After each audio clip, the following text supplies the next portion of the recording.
What's going on, guys? It's Tony with Urban Girl Scout Media, living the dream as always, and coming to you today with another Off the Rails.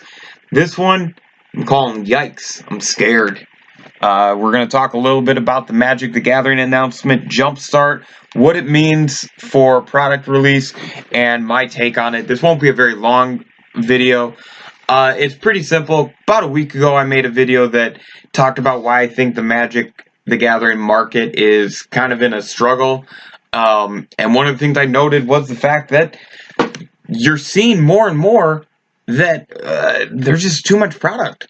If Magic players want to spend money on Magic the Gathering, there's too much product being put out into the market for them to focus on where to go. And within the past couple days, we got the announcement of the new format Jumpstart, which is going to be these special booster packs or this new booster box, or I don't even know whatever the hell it is, really. It's a new product nonetheless that is coming out just a week before this new core set in the summer. And normally I'm pretty happy about getting summer sets. I think that those have always been pretty cool traditionally. But this kind of scares me. It's a new experience in like a limited draft environment. That's pretty cool. But what scares me is that they're releasing this a week before core set. And guys, if you've paid attention, core sets do not do well. They don't do well on their own. So the fact that they're putting a new product, also the summer side product, a week before the core set, almost dooms it. Now, some people would say, well, Tony, having all of this extra merchandise put into the market isn't necessarily a bad thing. It gives you variations of what to buy, and you don't have to necessarily buy it. And that is true until you start thinking about it from the perspective of if you go to a local store and you want to buy something, it is now going to become much more competitive for them on what to order and what to stock with because there's so much stuff. And guys, the money isn't endless. And guys, they don't necessarily know how this stuff is going to sell pre-release.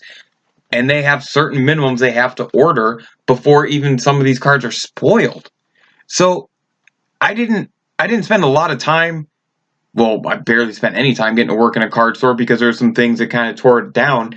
They were outside of my control. But when we got to looking at what distribution centers charge, it's an investment.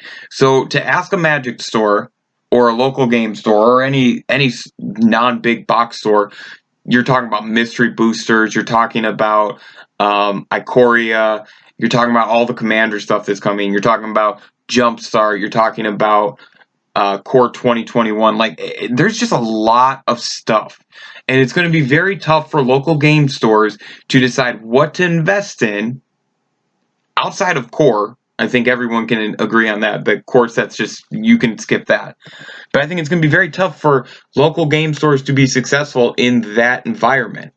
It's already tough for them with secret layer drops and some of the other restrictions and changes that have come to the Magic programs over the past couple of years.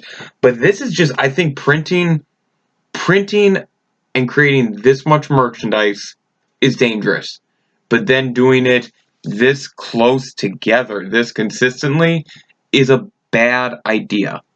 Now, only time will tell, and to be completely honest, I would love if I was wrong on this, and that Jumpstart is a massive hit, that Core 2021 is going to be huge because they've got all these things planned.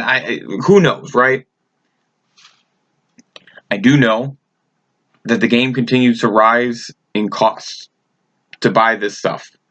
I do know that cramming more merchandise together like Secret Layer and kind of like they're doing with Jumpstart and Core 2021, it doesn't necessarily sit well with the players. The players who spent a lot of money buying these cards, the players who spent a lot of time in this game and want to see it continue to be around so they can continue to grow. I think that Magic is focusing on the wrong things.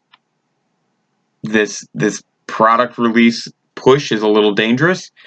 Time will tell, but guys, I'm serious. I'd like to be wrong, but I see a bit of an issue here with the fact that they just continue to print stuff, and it's getting hard to tell what is worth buying and what's worth kind of just sitting on the side and waiting for it to dip, or what's good to buy and invest in. I mean, it's getting a little more difficult. So, interesting time in Magic's history. What do you guys think?